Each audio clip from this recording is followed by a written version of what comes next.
Hi, I'm Femi Oke, and you're in The Stream. We are live on Al Jazeera and YouTube. Today, changing the way society looks at people with disabilities. We'll look at a viral hashtag that's challenging misconceptions of disability, dating, and body image. Here to talk more about these issues on set, Lawrence Carter-Long, Director of Communications for the Disability Rights Education and Defense Fund. He's based in Berkeley, California. Mummy Goth says, this hashtag is really fun, made me smile. I think it does raise the issue in a non-contentious way. The issue, Lawrence, is what for you? Well, I think the issue for me, what this illustrates, what Andrew's story illustrates, is that disabled people aren't asking for anybody's permission anymore. We're owning it, we're claiming it, we're putting it out there into the world. You know, for most of human history, disability was just a diagnosis. That's all you got. Yeah. What Andrew's story, and I think what the popularity of these hashtags illustrates, is that if you ask disabled people what the word means to them, you're going to get a variety of responses. You're going to get history, you're going to get community, you're going to get constituency, you're going to get identity, and you're going to get sexy. And I think that really shows how far we've come and how far we're coming in society and how those changes are being made and that people are claiming it for themselves. Most important part of this, I think, is one, people get to, when they see the pictures, and they see the hashtag, disabled people are hot. One, they can maybe see themselves in that picture somewhere. They can start to think of themselves a little differently in a way that they've never had the opportunity to do before. I'll be 52 years old this year. I did not get involved in disability community until I was about 35. Other people shouldn't have to wait that long. Sure. What we're starting to see with people claiming it themselves, putting it out there for themselves is, you know, there's a saying that says nothing about us without us, that the disability community is kind of adopted. Other social justice movements have used it.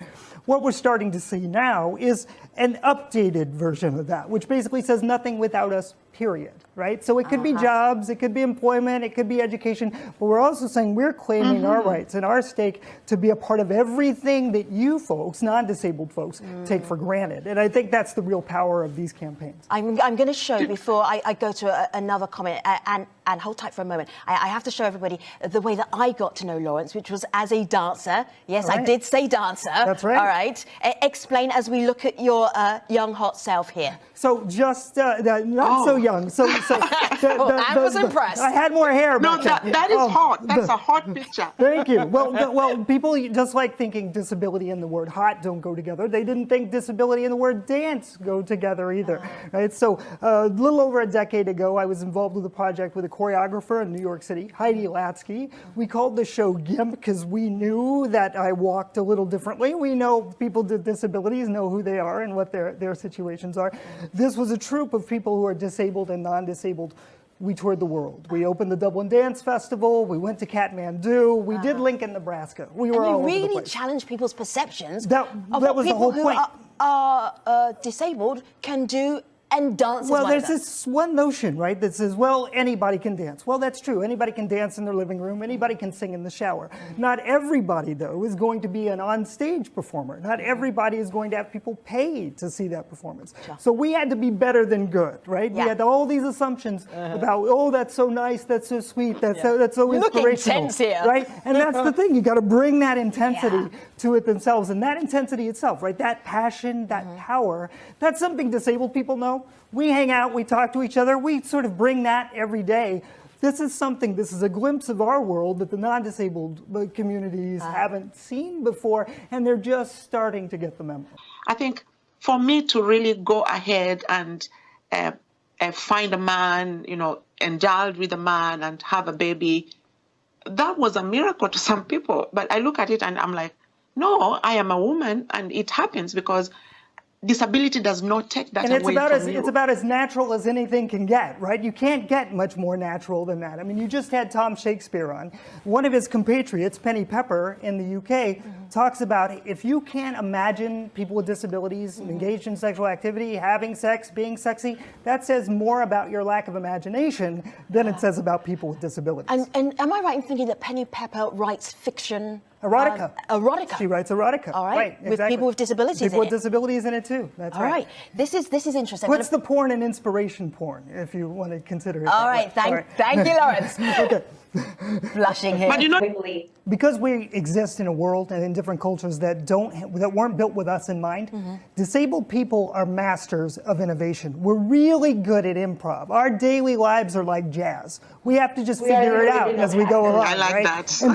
And so, you know, if you're playing some Coltrane, some magic is going to happen. That's what goes down, right? And the same is true when it comes to our intimate relationships. I think part of the lesson here, if we're speaking particularly to non-disabled people and disabled people alike who maybe have never been introduced to it before, is you've got to release those expectations, right? You've got to liberate yourself from those closed-minded notions. You've got to expand the possibilities of what your life and what those opportunities can be. Now, there are two different ways to do that, right? One, you're a disabled person, get to know other disabled people. They can show you the ropes. They've been there longer. They've been doing it. That's very important. Like I said, I was 35 before I did that. I've had cerebral palsy my entire life.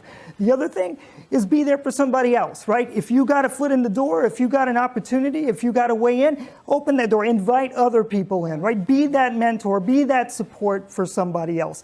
The thing people need to understand, and this is everybody, right? But particularly non-disabled people. In the United States, 80% of those who are disabled become disabled later in life. Not everybody is as lucky as I am to be born with a disability, right? And so what we've got to do is find ways in for those people. Don't wait till it directly affects you, right? Till your son is born with autism or daughter born with Down syndrome, or till your cousin comes back from Iraq or Afghanistan missing a limb. Lawrence, I have to show you this because this speaks to exactly the point you're making. Craig Haynes is watching right now on YouTube. I can't wait to watch this story. I've been in a chair for 11 years. I woke up one day paralyzed from the chest down. I have GBS, CIDP. So not entire life of disability, but at one point, then you became part of the 15%.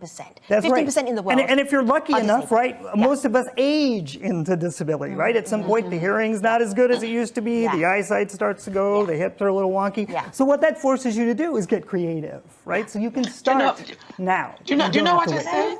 For a moment. Dr. Rita Powell, such a great campaign, and yes, they are hot. Compliment to the guests. We are never going to say hot guests ever again. Derek M. It's hard for me to blush. I'm blushing a little bit today.